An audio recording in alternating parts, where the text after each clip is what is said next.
Amen. Gloire au Seigneur. On est heureux de se retrouver ce matin. Amen. Pour nous, ça fait quelques jours qu'on ne s'est pas vu. Même, on peut dire, quelques semaines. On est heureux de vous retrouver avec la famille. Vous avez le bonjour de la famille normande qui est remontée. Et on veut vraiment, ce matin, vous souhaiter nos bons vœux à ceux qu'on n'a pas eu l'occasion de voir et de souhaiter peut-être virtuellement. Alors je profite ce matin pour vous souhaiter une bonne année 2021 dans le Seigneur. Amen. Et qu'on puisse avancer ensemble. Amen. On rejoint aussi ceux qui nous suivent sur Facebook. Que le Seigneur les bénisse aussi avec nous. On va commencer par ce chant qui nous dit « Je viens dans ta maison, je veux te rencontrer ». Amen. On n'est pas venu juste pour se rencontrer nous ce matin. Hein. On est venu pour rencontrer le Seigneur. Amen.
Comme une déclaration que l'on fait au Seigneur pour cette année 2021.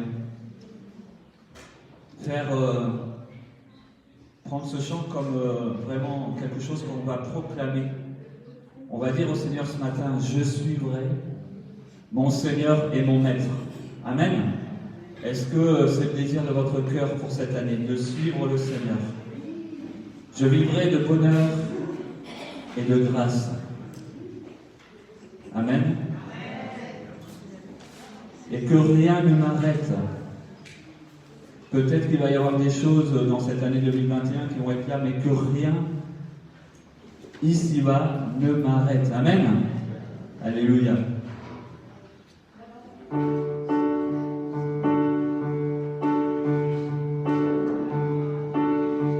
Je suivrai mon Seigneur et mon Maître, sans jamais m'éloigner de ses pas, sans que rien ni ses pas ne m'arrête, et sans rien que je chante de sa voix.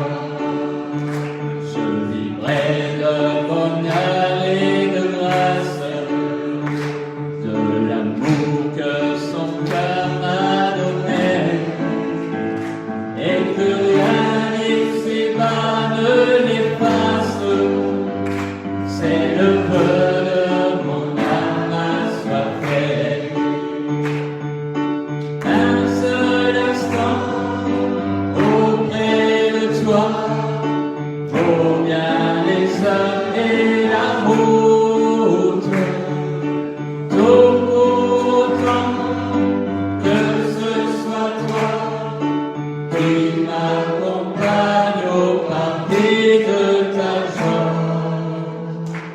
Je suivrai mon Seigneur et mon Maître, sans jamais m'éloigner de ses pas, sans que rien ici-bas ne m'arrête, et sans rien que le chant de sa voix. Je vivrai de bonheur et de grâce, de l'amour que son cœur m'a donné, et que rien ici-bas ne l'efface.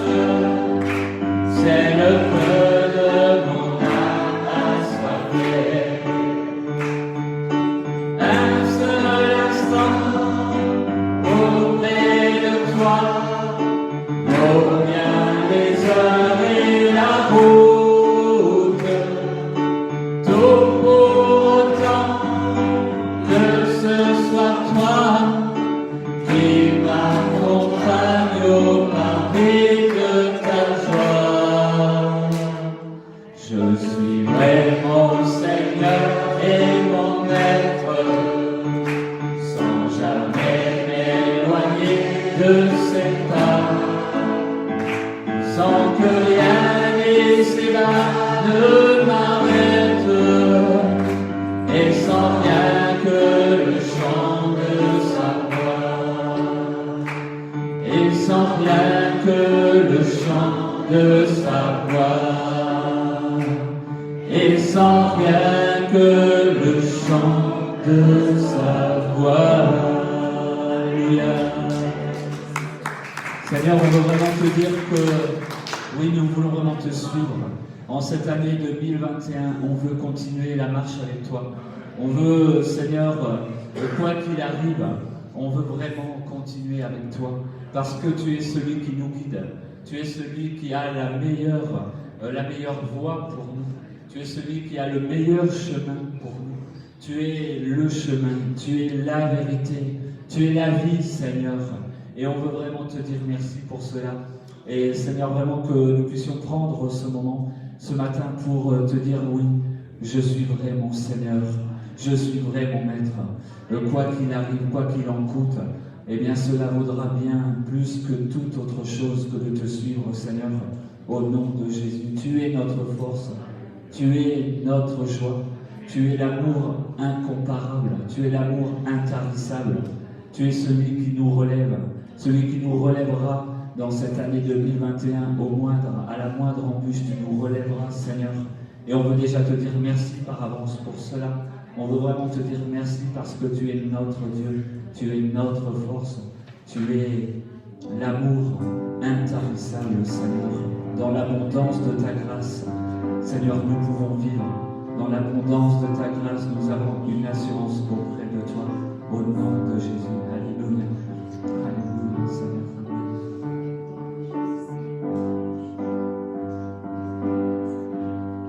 Tu es ma force,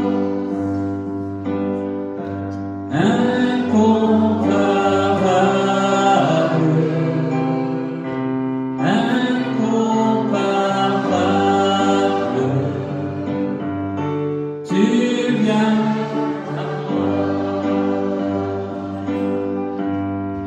Tu es l'espoir,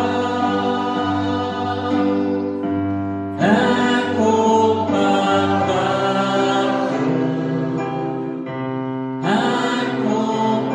incomparable. Tu viens à moi, tu es ma force, tu es ma force,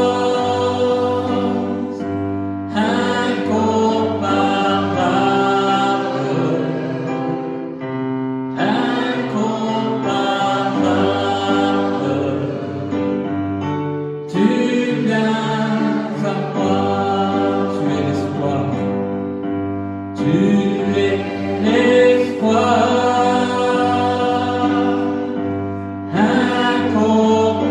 incomparable,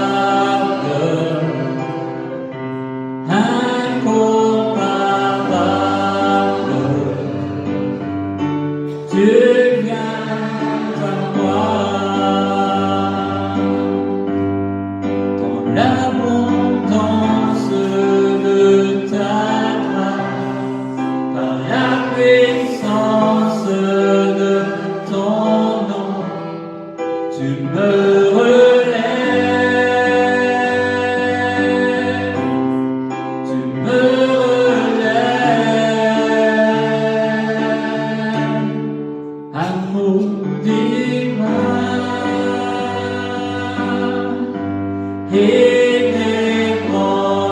inébranlable, intarissable. Tu viens à moi. Dans l'abondance de ta grâce, par la puissance de ton nom, tu me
incomparable.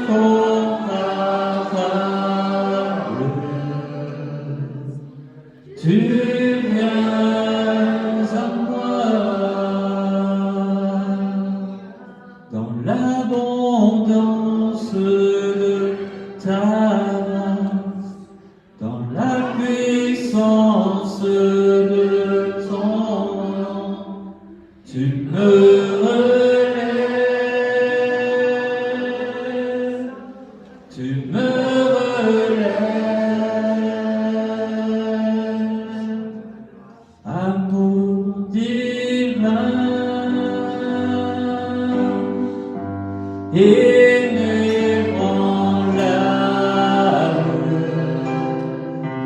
inébranlable.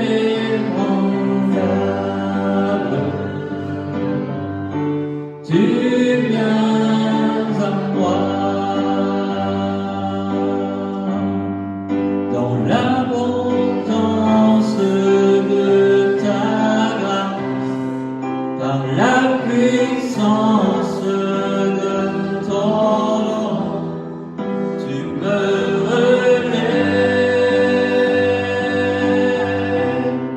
tu me relèves.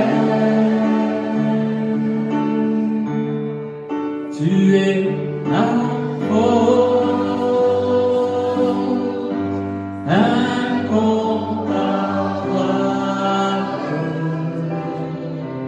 incomparable.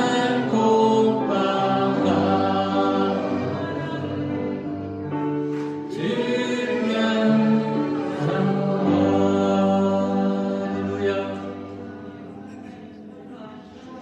Alléluia.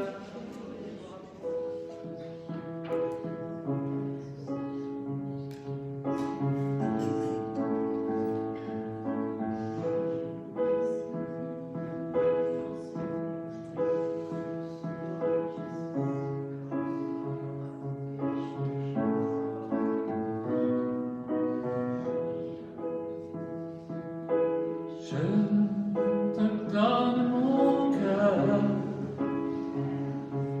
et ne m'appartient plus. Ce que j'ai de meilleur, tout est pour toi, Jésus. Je te donne mon cœur et ne m'appartient plus. Ce que j'ai de meilleur, tout est pour toi, Jésus. Un parfum de valeur sur toi est répandu. C'est l'offrande de mon cœur. Je suis à toi, Jésus. Prends mon âme, prends mon cœur, je te donne.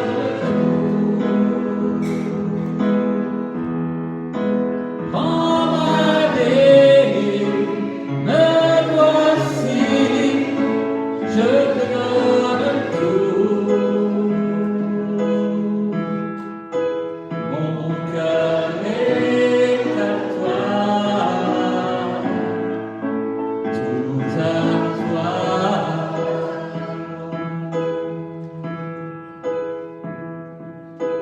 Je te donne mon cœur et ne m'appartient plus. Ce que j'ai de meilleur, tout est pour toi, Jésus. Un parfum de valeur sur toi est répandu. C'est l'offrande de mon cœur. Je Je suis à toi, Jésus. Prends mon âme, prends mon cœur, je te donne tout. Prends ma vie, me voici, je te donne tout. Mon cœur est à toi, tout à toi.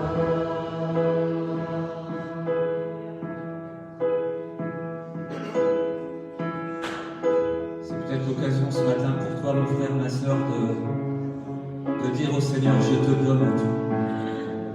C'est peut-être l'occasion de lui dire que tu veux lui donner ton cœur. Peut-être que tu en as marre de vivre cette vie comme tu la vis en ce moment. Et peut-être que tu as besoin de dire au Seigneur, oui, je veux te donner mon cœur. Oui, prends mon âme. Oui, prends ma vie. Peut-être que ce matin, en cette année, tu veux lui dire, me voici. Me voici, je te donne tout. Et fais ce que tu veux de ma vie. Alors, vraiment, si c'est le cas dans ton cœur, on va reprendre ce chant et que ce soit comme une prière qui monte vers le Seigneur. Et je suis sûr que le Seigneur entend ta prière. Dis-lui, je te donne mon cœur. Je te donne mon cœur. Il ne m'appartient plus.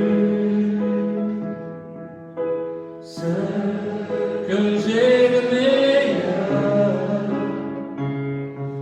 tout est pour toi, Jésus. Un parfum de valeur,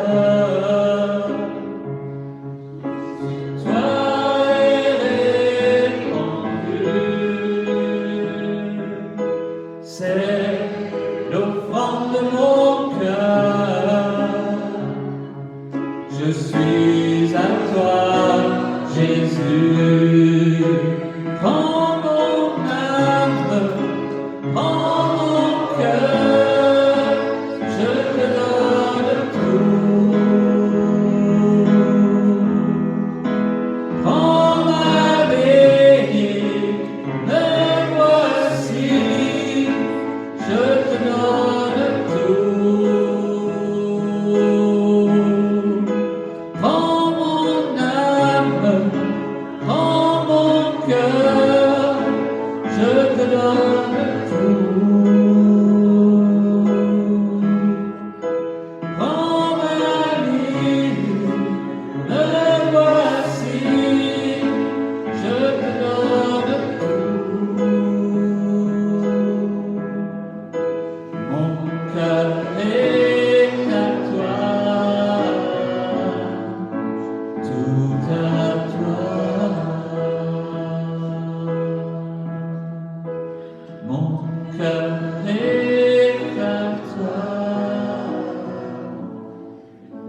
tout à toi. Alléluia.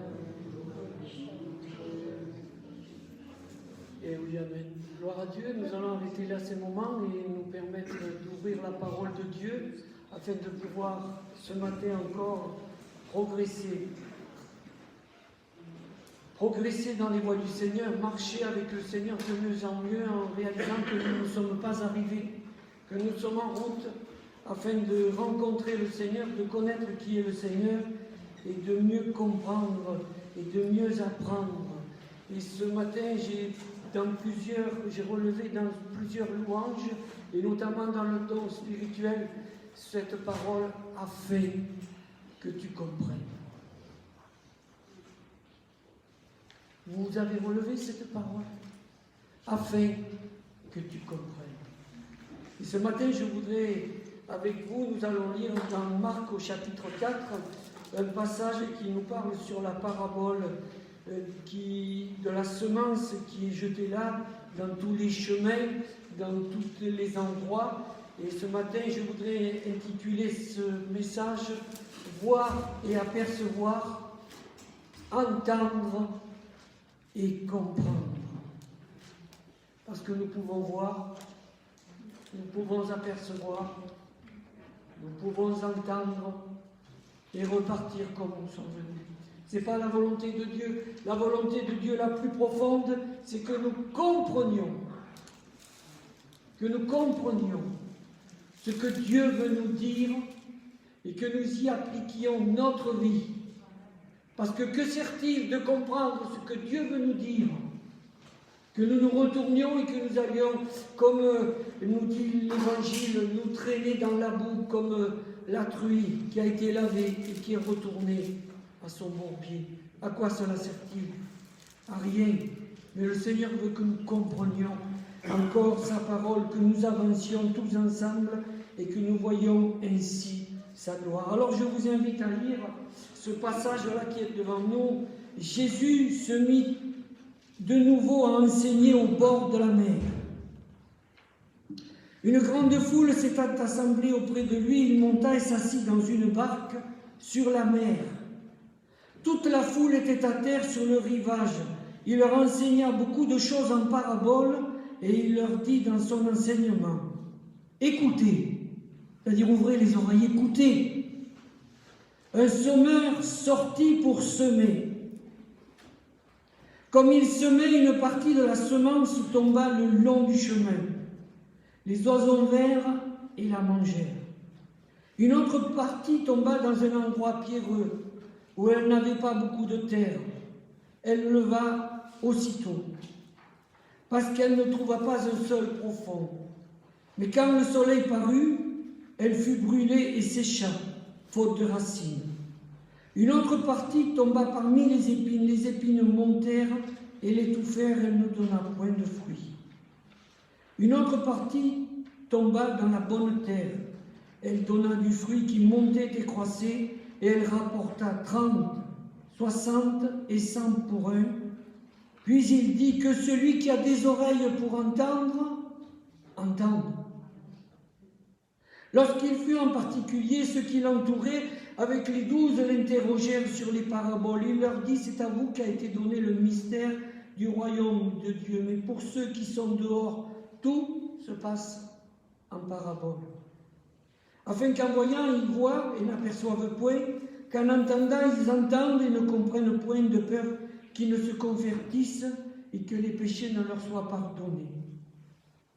Il leur dit encore: vous ne comprenez pas cette parabole, comment donc comprendrez-vous toutes les paraboles? Le semeur sème la parole. Les uns sont le long du chemin où la parole est semée.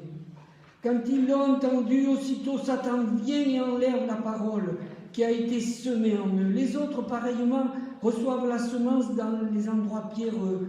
Quand ils entendent la parole, ils la reçoivent d'abord avec joie. Mais ils n'ont pas de racines en eux-mêmes, ils manquent de persistance. Et dès que survient une tribulation ou une persécution à cause de la parole, ils y trouvent une occasion de chute. D'autres reçoivent la semence parmi les épines, ce sont ceux qui entendent la parole, mais en qui les soucis du siècle, la séduction des richesses, l'invasion des autres convoitises étouffent la parole et la rendent infructueuse. D'autres reçoivent la semence dans la bonne terre. Ce sont ceux qui entendent la parole, la reçoivent et portent du fruit 30, 60 et 100 pour un. Pour un grain.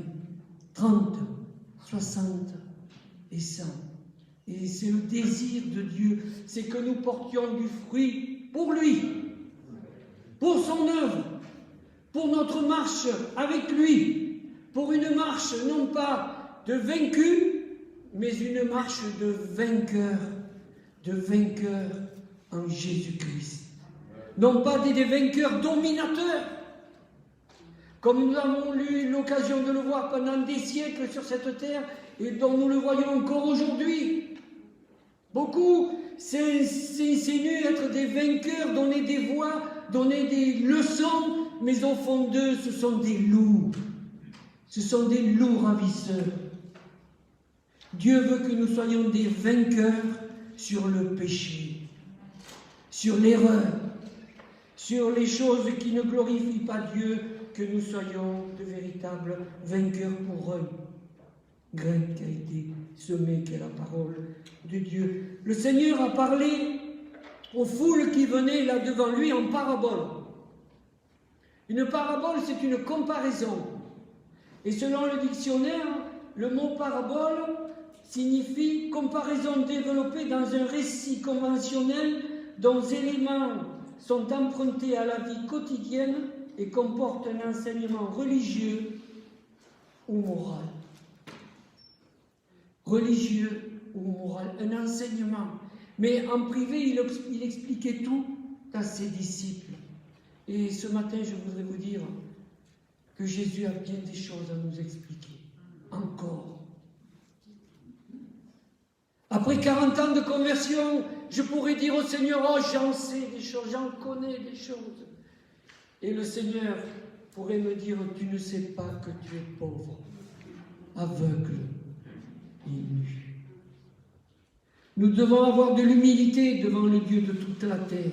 Nous devons avoir véritablement cette humilité qui nous permet encore de le connaître, d'avancer. Et Jésus a dit, je vous enverrai le Saint-Esprit, il prendra ce qui est à moi et il vous le révélera. Et combien c'est merveilleux lorsque le Saint-Esprit nous révèle des attributs cachés de Jésus que nous n'avions pas découverts jusqu'à aujourd'hui, que nous ne connaissions pas, que nous n'avons pas vécu. Et combien ont pu expérimenter dans leur vie la guérison divine, la guérison du Seigneur, la guérison dans des corps malades, la guérison puissante.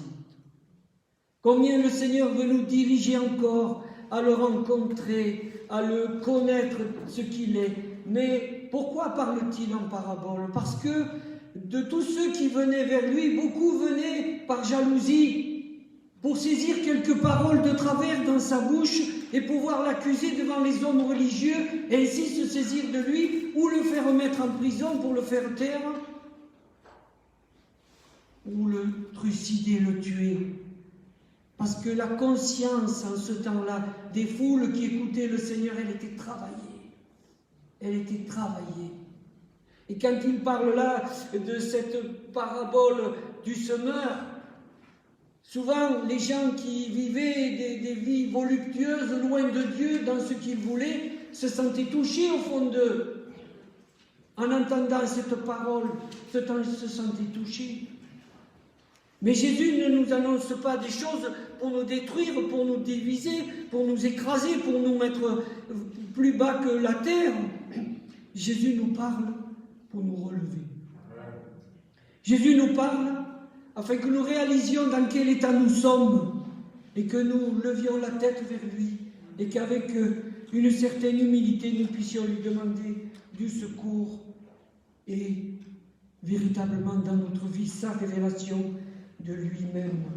Jésus, l'évangéliste Jean nous dit que Jésus ne se fiait pas à ceux qui étaient venus vers lui, qui lui disaient « Ah, tu es extraordinaire, tu es merveilleux, tu... » Non.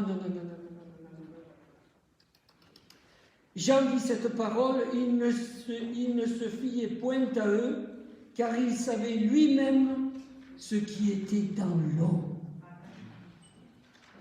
On ne trompe pas Jésus. On peut essayer d'avoir un joli costume, des belles lunettes, les dernières lunettes à la mode, avoir les dernières chaussures à la mode et tout, être impeccable, nickel, comme on faisait avant la laque dans les cheveux et tout. Non. Moi, la laque, je ne pourrais plus la mettre. Mais on ne trompe pas Jésus. Il ne se fie pas dans l'homme. Ce que Jésus fait, c'est que ce que Dieu fait, c'est qu'il regarde au cœur. Il regarde au cœur. Et si notre cœur est dupe, si notre cœur est méchant, si notre cœur est mauvais, alors nous ne recevrons rien de Dieu. Mais si nous savons avec humilité nous approcher de lui en disant, comme cette femme qui était là et qui a dit, Seigneur, j'ai besoin de toi. J'ai besoin de toi dans ma vie. Et je pense cette femme à la perte de sang qui est venue et elle s'est dit en elle-même, si je pouvais toucher le bord de son vêtement. Seulement la religion me l'interdit, je ne peux pas. Mais si je pouvais toucher le bord de son vêtement, je serais guérie. Et alors elle a poussé l'autre, parce qu'autour de Jésus, il y avait une foule compacte. Elle s'est frayé un chemin, et elle a pris le bord du vêtement. Et elle a cru que le Seigneur pourrait faire quelque chose pour elle. Mais le Seigneur a senti qu'une force était sortie de lui. Et il a dit, mais qui m'a touché? Qui m'a touché? Vous savez, quand cette femme a touché Jésus, ça a été la foi extraordinaire. Et je vous invite à aller toucher Jésus. Personnellement, chacun de nous, à aller toucher Jésus, afin que sa grâce et son secours viennent se manifester dans nos vies. Et cette femme a pu voir la gloire de Dieu. Et depuis des siècles, on prêche en souvenir de ce que cette femme a vécu. De ce que cette femme a vécu. Donc, Jésus ne se fiait point à eux. Non, non, non. Mais il savait ce qui était dans l'homme. C'est pour cela qu'il leur parlait en parabole. Le livre des Proverbes nous dit, je vous le cite, la gloire de Dieu, c'est de cacher les choses. Mais c'est pas fini, le verset dit encore, la gloire des rois, c'est de sonder les choses. Dieu veut nous apprendre à sonder les choses, à comprendre ce dont lui a la capacité de faire de nos vies. Il peut faire de nos vies quelque chose d'extraordinaire dont nous ne le réalisons pas. Il peut faire d'un voleur quelqu'un d'honnête. Il peut faire d'un tricheur, d'un menteur, de quelqu'un de réprochable, irréprochable aux yeux du monde, de la société, et faire de quelqu'un d'irrécupérable quelqu'un qui marche avec lui. L'homme ne peut pas le faire. Les psychiatres et les psychologues ne peuvent pas le faire. Il n'y a que le Seigneur Jésus qui peut changer une vie, qui a le pouvoir de changer une vie, qui a le pouvoir de faire passer quelqu'un de la mort à la vie, si celui-ci lui fait confiance totalement dans sa vie. Il a ce pouvoir. Ce pouvoir n'est pas humain, il est surnaturel. Il descend d'en haut, il descend du Seigneur de la vie. Et il nous permet de comprendre ces choses et de pouvoir ainsi marcher dans ses voies et dans ses sentiers. Si nous avons le désir de comprendre et que nous sommes honnêtes et que nous ne voulons pas paraître, parce que l'être humain, il veut paraître, alors le Seigneur permet, si ce désir se développe véritablement, le Seigneur permet, par des situations que lui seul connaît, que nous puissions comprendre. Et nous avons dans l'Écriture un homme qui a essayé de comprendre. Et je voudrais le lire avec vous, c'est dans Actes, chapitre 8. Le livre des Actes, je le prends pour le lire avec vous, et vous l'avez au tableau. Actes, chapitre 8, verset 26.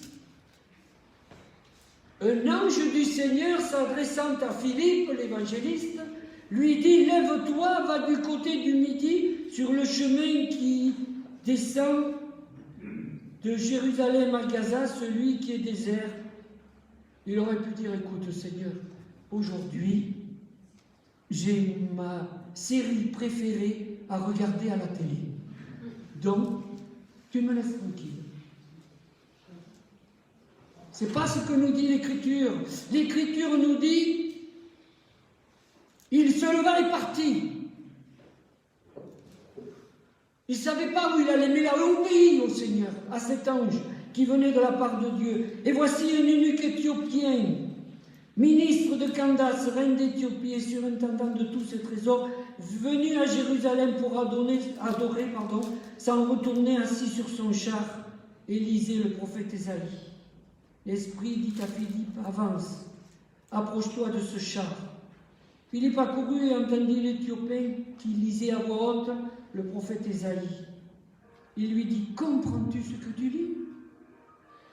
Et il répondit, comment le pourrais-je si quelqu'un ne me guide? Et il invita Philippe à monter à s'asseoir avec lui. Le passage de l'écriture qu'il lisait était celui-ci. Il a été mené comme une brebis à la boucherie et comme un agneau muet devant celui qui le tord. Il n'a point ouvert la bouche. Dans son humiliation, son jugement a été levé. Et sa postérité, qui la dépeindra? Car sa vie a été retranchée de la terre. L'eunuque dit à Philippe, je te prie, de qui le prophète parle-t-il ainsi? Est-ce de lui-même ou de quelque autre? Alors Philippe ouvra la bouche et commençant par ce passage, lui annonça la bonne nouvelle de Jésus. Comme ils continuaient leur chemin, ils rencontrèrent de l'eau, et l'eunuque dit, voici de l'eau. Qu'est-ce qui empêche que je ne sois baptisé? Philippe lui dit, si tu crois de tout ton cœur, cela est possible.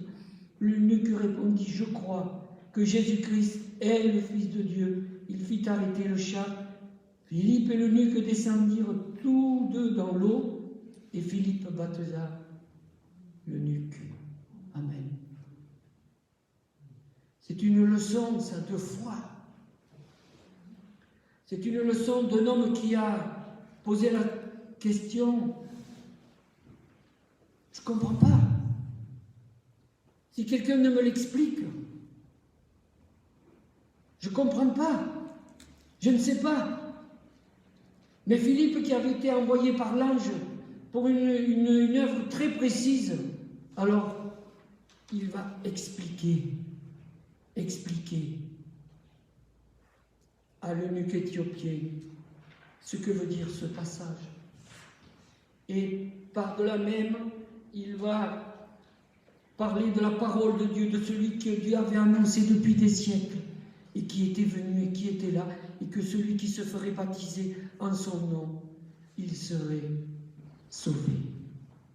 Comprendre, il avait compris.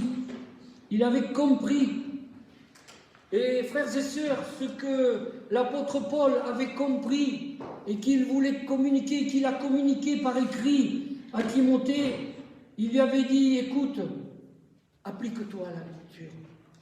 Applique-toi à la lecture. Nous sommes capables de lire des tas de livres, frères et sœurs, mais nous ne comprenons pas souvent que lorsque nous ouvrons les Écritures, est-ce de façon méthodique, livre après livre, est-ce au hasard, etc.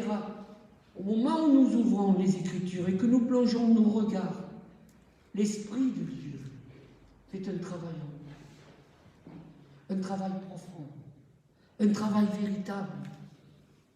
Mais il le fait que lorsque nous ouvrons la parole et que nous la lisons. Si nous sommes des auditeurs oublieux, l'Esprit de Dieu ne peut faire, mais il agit moins avec vérité, avec force, que lorsque nous lisons la parole de Dieu. C'est pour cela que Paul dira à Timothée, mais applique-toi à la lecture. Applique-toi à la lecture, parce qu'il viendra un temps où les hommes auront la démangeaison d'entendre des choses agréables, qui ne viennent pas de la parole de Dieu. Ils se donneront une foule de docteurs. Et en tant que chrétiens, frères et sœurs, l'Écriture le dit dans l'Évangile, priez le Père de la moisson d'envoyer des ouvriers dans la moisson. Et ce dont nous avons encore besoin, c'est des ouvriers, des hommes que Dieu aura envoyés. Peut-être ils vont bégayer, peut-être ils vont trembler, peut-être lorsqu'ils vont monter sur l'estrade ou en bas, ou s'adresser à un auditoire, ils auront la trouille de leur vie. Mais qu'importe, s'ils ont dans leur cœur la parole de Dieu, que Dieu leur aura communiquée, la parole de Dieu, ce sera une véritable bombe atomique dans les cœurs et dans les vies. parce que Dieu peut en un instant transformer une vie. En un instant, il peut faire comme à cette eunuque éthiopien. Il a réalisé, mais qu'est-ce qui empêche que je sois baptisé? Rien. Il y avait de l'eau, il a été baptisé. Et tout content, vous lirez chez vous, tout content, il a continué son chemin. Il était venu à Jérusalem pour adorer. Peut-être que quelqu'un dans son pays lui avait parlé qu'à Jérusalem, il y avait la présence de Dieu. Alors il a fait tout le chemin de l'Éthiopie jusqu'en Israël, jusqu'en Palestine. C'était pas 50 kilomètres, frères et sœurs, c'était des jours et des jours de marche. Et tout content, il est venu adorer Dieu. Mais regardez, c'est en repartant que la gloire de Dieu s'est manifestée. Et que tout heureux, il est rentré dans sa maison, qu'il est rentré dans son pays.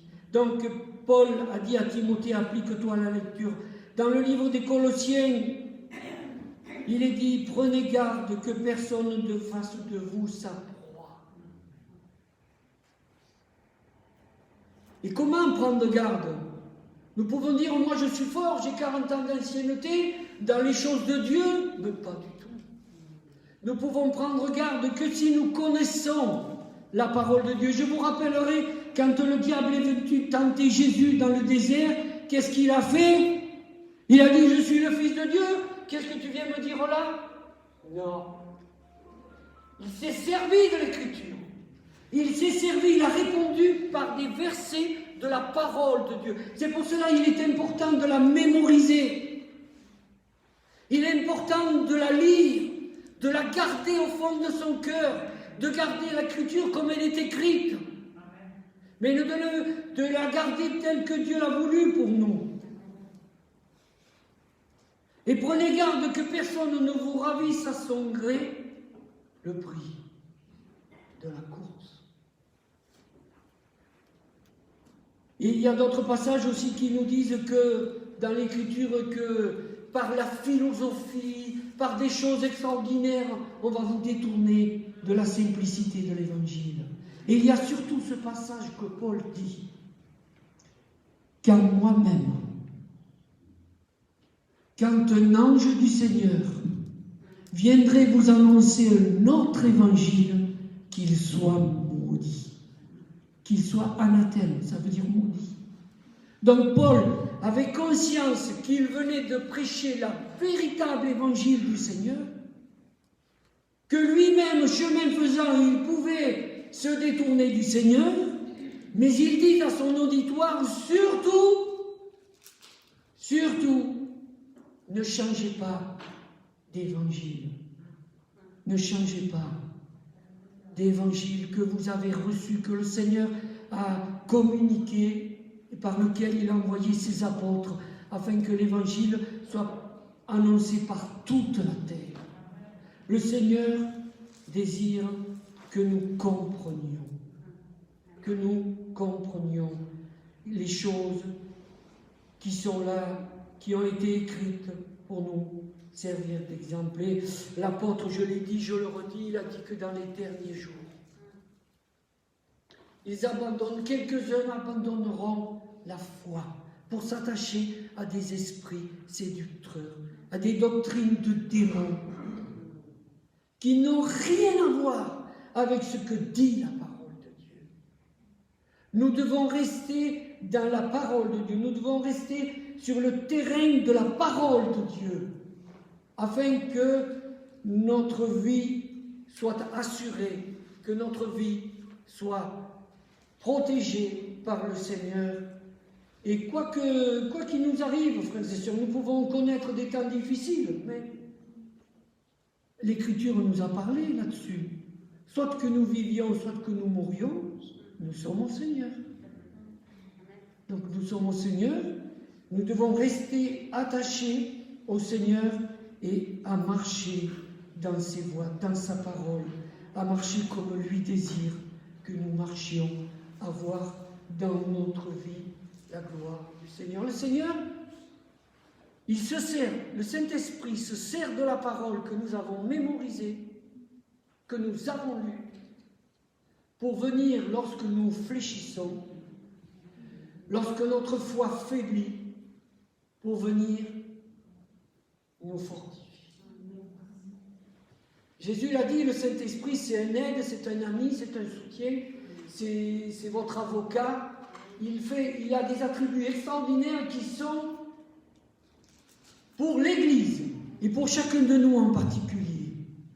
Et ces attributs que le Saint-Esprit a, c'est pour nous aider à marcher avec le Seigneur. C'est pour nous aider à voir la gloire de Dieu dans notre vie, à voir véritablement l'approbation de Dieu.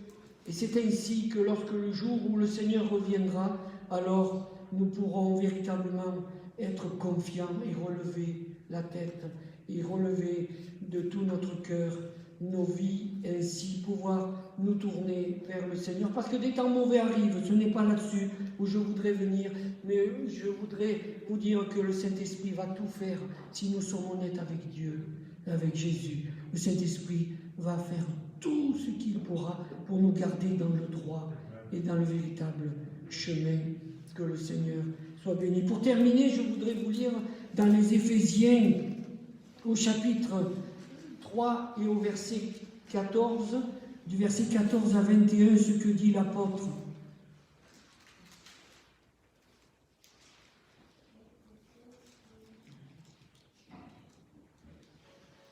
Voici ce que dit.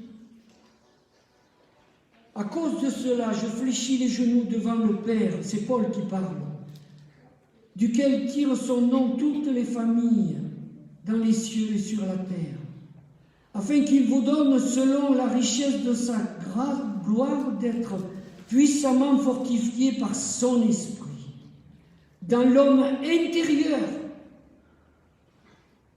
en sorte que Christ habite dans vos cœurs par la foi,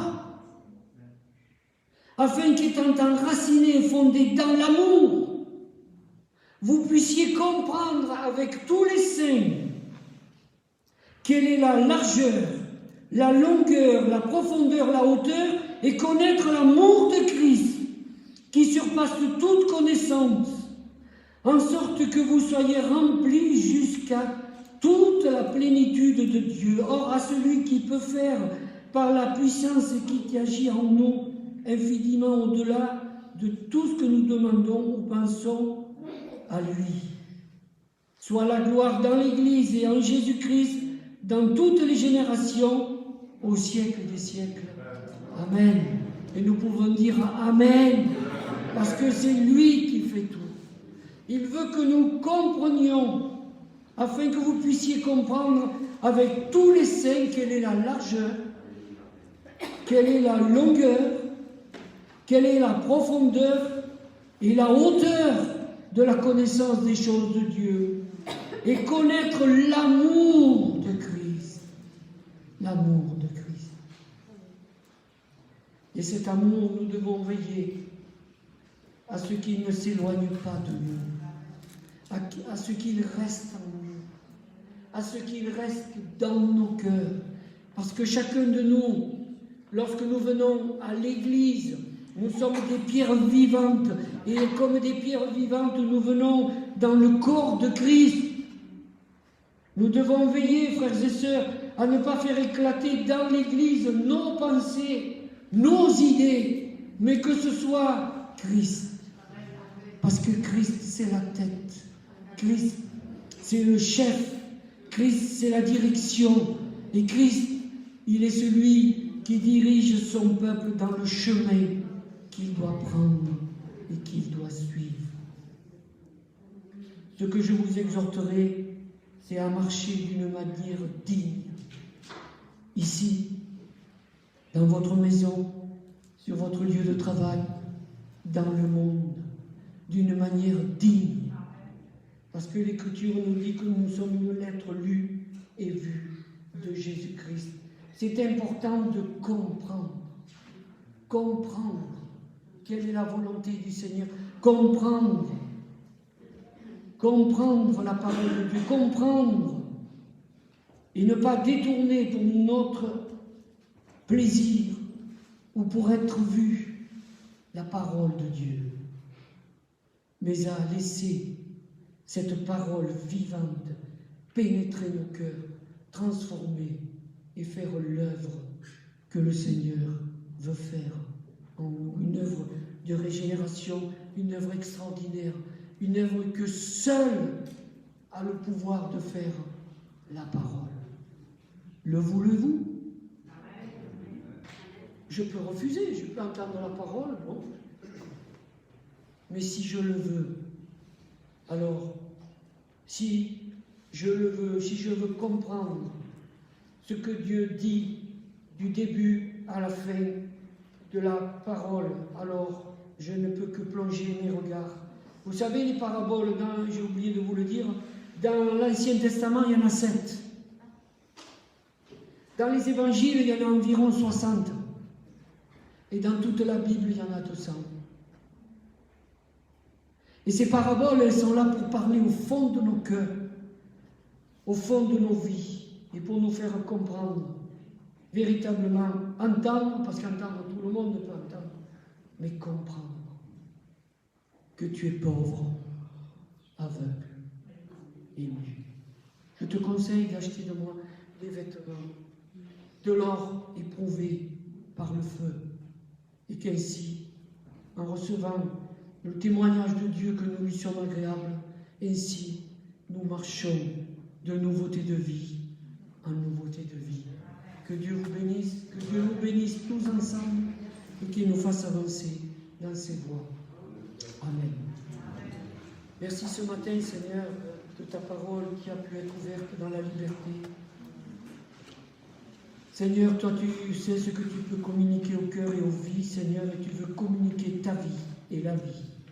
Merci de ce que tu vas faire, de ce que tu peux faire, avec efficacité et vérité. À toi la gloire et à toi l'honneur, Seigneur. Amen.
Voilà, que Dieu soit béni ce matin. Amen. Merci pour sa présence au milieu de nous. On va se quitter, on va dire au revoir à nos amis sur Facebook et on se rejoint la semaine prochaine dans ce lieu à 10h30.